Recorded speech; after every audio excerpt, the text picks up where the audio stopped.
Parlons grossesse aujourd'hui, fidèles téléspectateurs. Bienvenue encore sur RM Live Télévision. L'énergie de la presse est là avec vous et son équipe technique à Montréal. Olivier Nkalama, merci d'être présent. Aujourd'hui, j'ai dit qu'on va parler grossesse. C'est quoi une grossesse? Alors, nous sommes descendus à Roi-Baudouin, à l'hôpital Roi-Baudouin, pour parler avec deux experts. Aujourd'hui, comme c'est de la grossesse qu'on parle, il y a le docteur Kobo qui est notre invité qui va nous expliquer en large tous les détails, les petits détails qui sont nécessaires quand on est grosse. Alors, bonjour docteur Kobo. Bonjour Rachel. Gynécologue depuis quand, docteur Kobo? Depuis de longues années. Et pourquoi avoir choisi d'être gynécologue? Bon, c'est une passion. C'est une passion. On a fini la médecine, on était généraliste.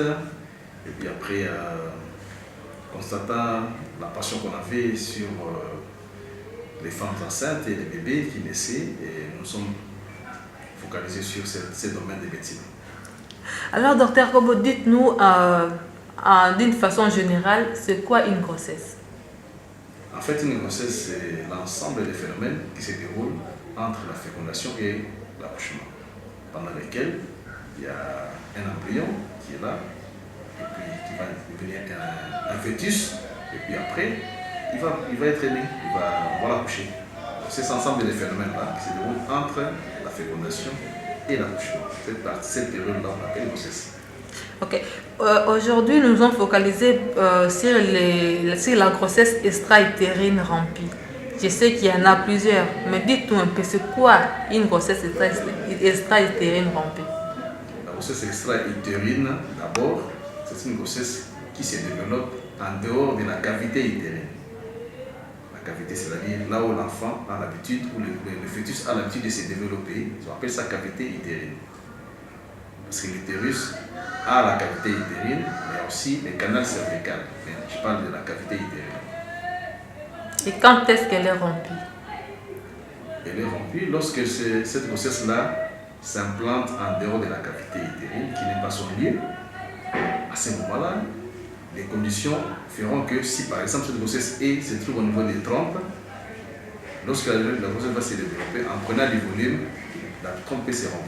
Mais également, lorsque la grossesse est en train de s'invaginer dans la paroi de la trompe à ce moment-là est fragilisée et elle peut se rompre facilement et entraîner des complications que nous avons, des saignements.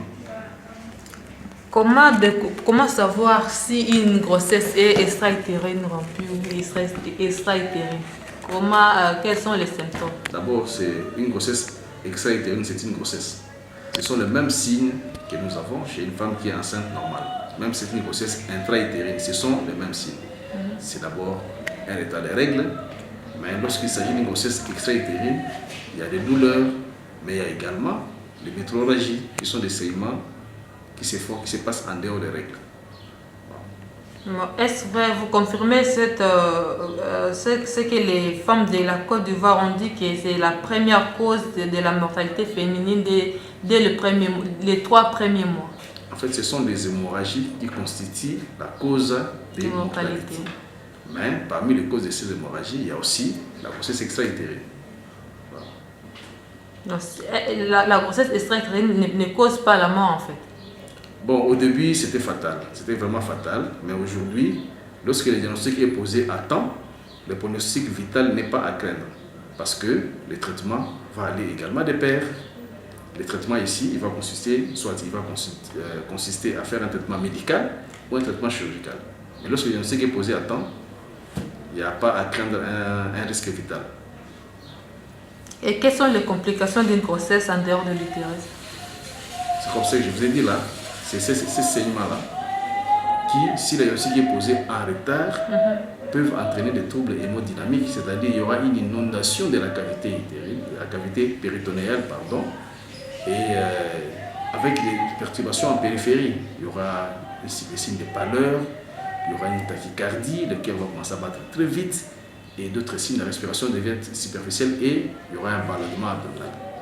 Ces signes-là peuvent, si on ne prend pas en charge à temps cette patiente-là, on risque de craindre un décès maternel.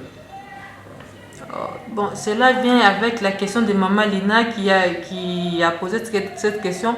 Pourquoi dit-on que cette grossesse, la grossesse extra-utérine, est une urgence chirurgicale dans sa forme rompue?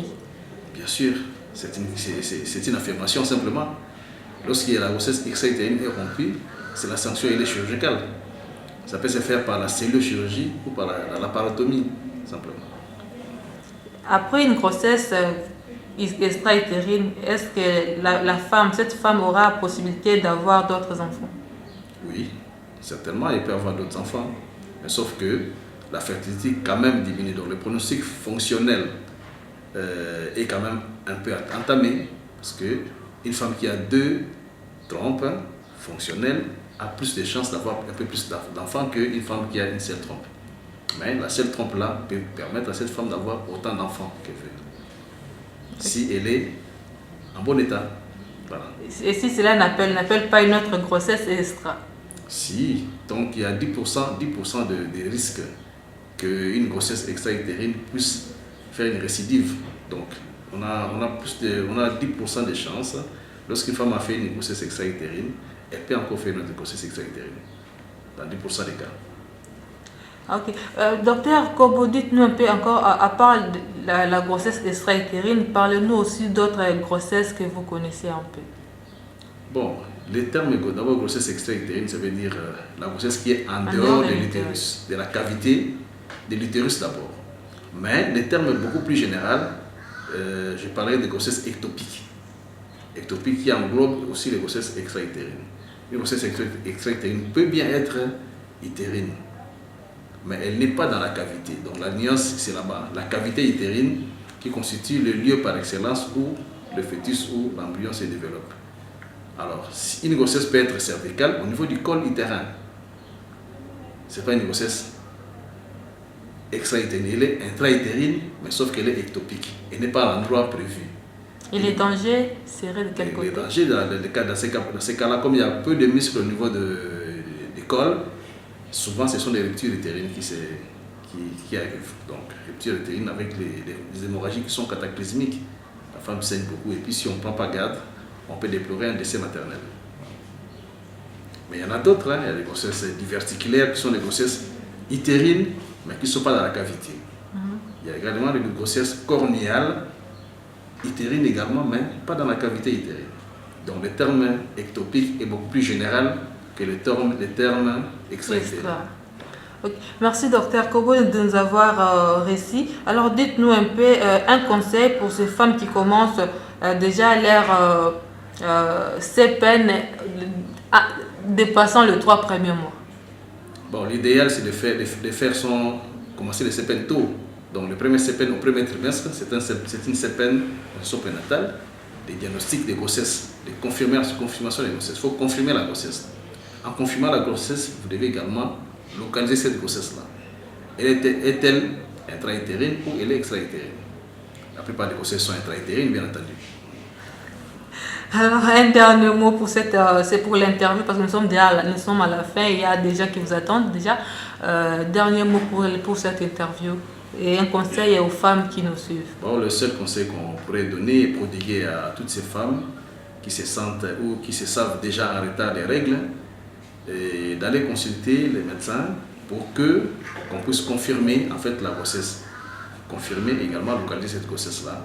Ça nous épargnerait beaucoup de désastres lorsque on peut déjà localiser la grossesse, on peut déjà éviter des complications qui peuvent survenir si la grossesse est extra-utérine. Consulter à temps et ça permet de poser le diagnostic et de localiser la grossesse. Et il y a des examens appropriés? Il y a beaucoup d'autres examens. D'abord pour confirmer la grossesse, il y a l'examen, on peut faire le dosage d'hormones. On peut également faire une échographie. Ok, merci docteur de nous avoir reçus chez vous. C'est moi qui vous remercie.